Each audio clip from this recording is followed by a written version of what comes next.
साधक के स्वभाव के अनुसार 11 प्रकार के साधकों का वर्णन किया है। साधकों का कि ऐसे 11 प्रकार के स्वभाव वाले भगवान की साधना करते हैं, प्रभु को प्राप्त करने की साधना करते हैं, भजन करते हैं। ये विषयी पुरुषों की नहीं, ये साधकों की। साधकों में भी 11 प्रकार के साधक हैं।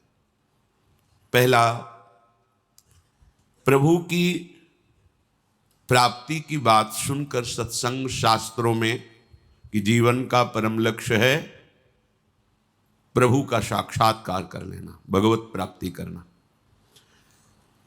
परंतु वो विषय भोगों में अत्यंत आसक्त है।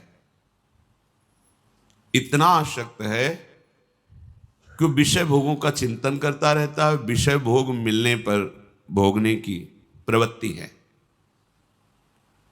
पर वो अंदर ये बैठा ले हुए कि लक्ष्य तो भगवत प्राप्ति है, क्या करूं, चल नहीं पा रहा हूं, मेरे जीवन का लक्ष्य तो हमने भगवत प्राप्ति रखा, पर दृढ़ नहीं है, विषयों में आसक्त है और विषय क्रिया भी करता है, प्रभु का भजन भी करता है, पर उसका लक्ष्य मंद होता है, प्रबलता विषयों की होती है और भोगों में उत्सुक भोगता है। पर वो ऐसा नहीं कि भजनहीन जीवन व्यतीत करे, तभी उसको साधकों की गणना में लिया गया है। इसे विषयी साधक कहते हैं। भगवत प्राप्ति अभी बहुत दूर है, बहुत दूर है, परमानंद की अनुभूति नहीं होगी। देखो, भजन नष्ट नहीं होता, पर भजन का प्रभाव नहीं होगा हृदय में। बीज है हृदय में, पर वो अंकुरित होना, पल्लवित होना, वृक्ष रूप धारण कर, ये नहीं हो पाएगा। हाँ, किसी जन्म में होगा, पर इस जन्म में ये जो स्वभाव बन गया है भोगों के प्रति महत्व बुद्धि, सुख बुद्धि और उसे भोगना, पर कहीं न कहीं हृदय में बात बैठ गई है कि जीवन का लक्ष्य तो भगवत प्राप्ति ही है, इसलिए कुछ भजन भी करता है, पर उसे भगवदानंद की अनुभूति नहीं होगी और भजन का प्रभाव प्रकट नहीं होगा।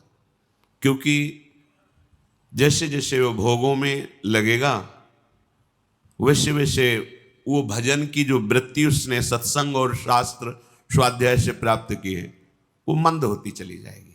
और यदि कहीं साधु संग मिल जाए तो फिर भोगों की वृत्ति मंद होती चली जाएगी और दिव्यता आने लगेगी भगवत प्राप्ति के उत्साह की। दूसरा साधक वो विषय भोग और भगवान दोनों को बराबर रखता है। पहला साधक जो वर्णन हुआ वो भगवत प्राप्ति की चाह तो करता है, पर विषय भोग प्रधान है। दूसरा जो साधक है वो भजन भी नहीं छोड़ सकता और विषयों को भी नहीं छोड़ सकता।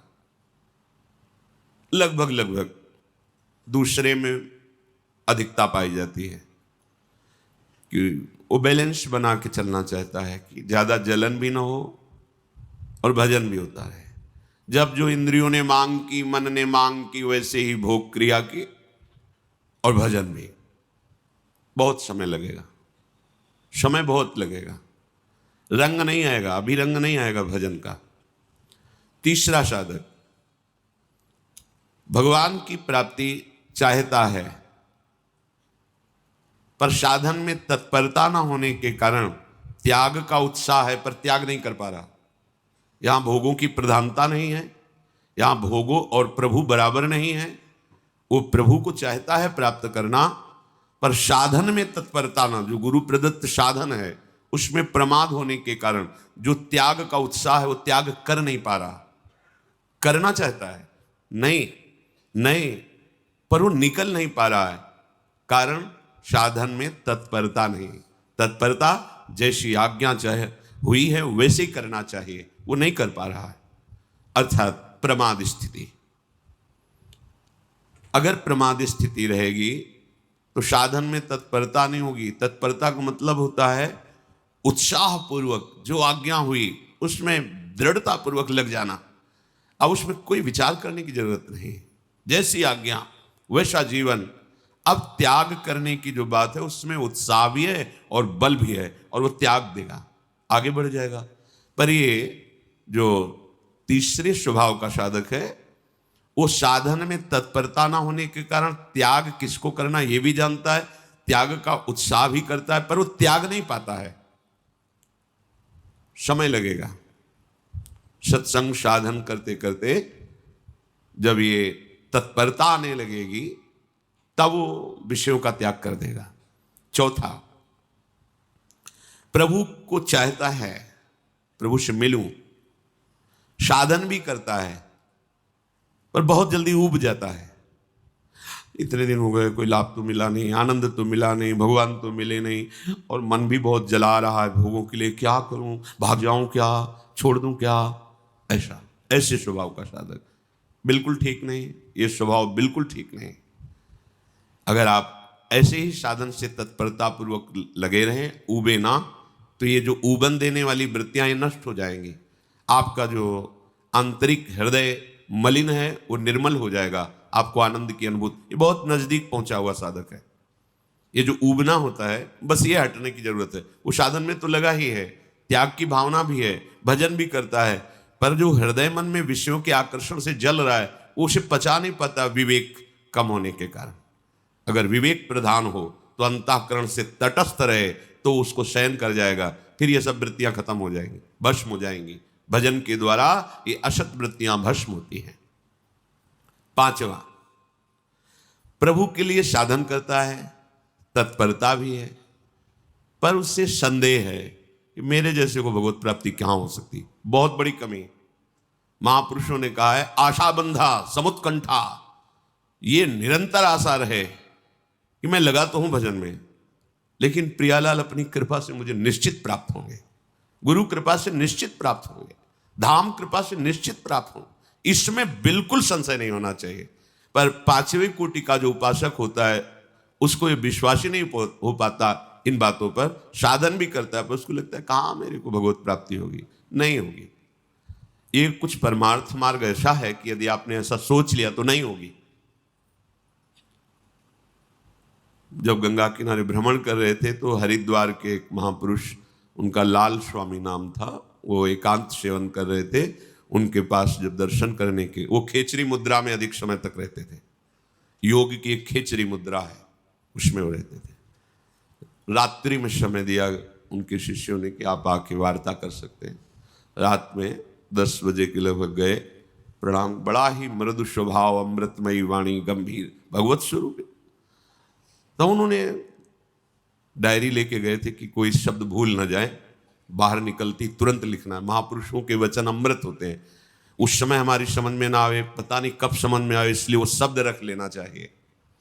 उन्होंने कहा, जैसा तुम सोचोगे वैसा ही बन जाओगे, जैसा बनना है वैसा सोचना प्रारंभ करो। पहला शब्द उनका था। दूसरा शब्द, जैसा तुम सोच रहे हो, जो तुम बनना चाहते हो, उसके अनुसार जो सिद्धांत है उस पर चलो, एकांत सेवन करो। जो विषय बाधा देने वाले हैं उन पर विजयी हो तो भी उनका संग न करो, उन पर विजय प्राप्त कर चुके हो तो भी उनका संग न करो, क्योंकि जीता हुआ मन भी कभी कभी विषयों में फिसल जाता है। संयोगवशात मरा हुआ मन भी जीवित हो जाता है, इसलिए सावधान रहो। छठवां, प्रभु के लिए पूरी तैयारी कर रहा है, साधना कर रहा है, विश्वास भी है, और अपने शने संबंधियों को नहीं त्याग पा रहा। छठवां, ऐसा साधक होता है, साधन में भी लगा है, बस वो अपने शने संबंधियों, रिश्तेदारों को नहीं त्याग पा रहा।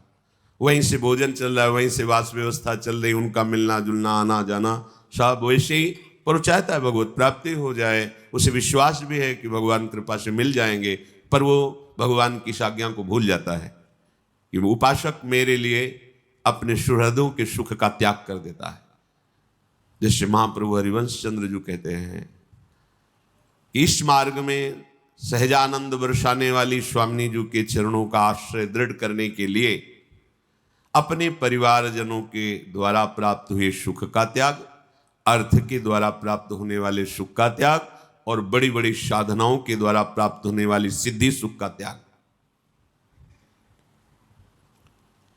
ये स्नेह संबंध त्याग करने के लिए बहुत जगह आज्ञा प्राप्त है। तात मात सुत दार देह में मति अरुझय मति मंदा, हित किशोर को है चकोर तू लख वृंदावन चंदा। जननी जनक बंधु सुतदारा तन धन धाम सुहृद परिवारा। सबकी ममता ताग बटोरी मम पद मन ही बांध बर डोरी। ये कमी रह जाती है उपासक में। जो छठवें स्थिति का साधक है वो भजन भी करता है, तत्परता भी रखता है, पर अपने पारिवारिक रिश्ते सने संबंधियों का त्याग नहीं कर पाता, इसलिए समय लगेगा। सातवें, प्रभु के लिए विश्वास है, भरपूर त्याग है, साधन में तत्परता है, पर सम्मान और बड़ाई प्रिय है। वो अपना सम्मान चाहता है, दूसरों से अपनी बड़ाई प्रणाम नमस्कार कीर्ति चाहता है। फिर समस्या है, फंस गया। अभी भगवत साक्षात्कार बहुत दूर है, क्योंकि शरीराभिमान पुष्ट होता रहेगा। भगवत प्राप्ति के लिए सम्मानम कल्याति घोर गरलम, ये जो सम्मान है ये विष है। ये अमृत पान के लिए जो हमारा हृदय तैयार हो रहा है उसमें बाधा पहुंचा देगा। जब कोई अपने को प्रणाम करे तो तत्काल भगवत भावना कीजिए, प्रभु क्या लीला कर रहे हो, अंदर ही मन में सोचकर मानसिक प्रणाम कीजिए। अगर ऐसी भावना नहीं बन पा रही तो आपके गुरुदेव का प्रणाम हो रहा है, आपको नहीं, क्योंकि आपकी कंठी तिलक माला नाम मंत्र उपासना गुरुदेव का है और इसी को तो प्रणाम कर रहे हैं, तो वो गुरुदेव को प्रणाम कर रहे हैं, अपने को नहीं। ऐसी भावना दृढ़ करें।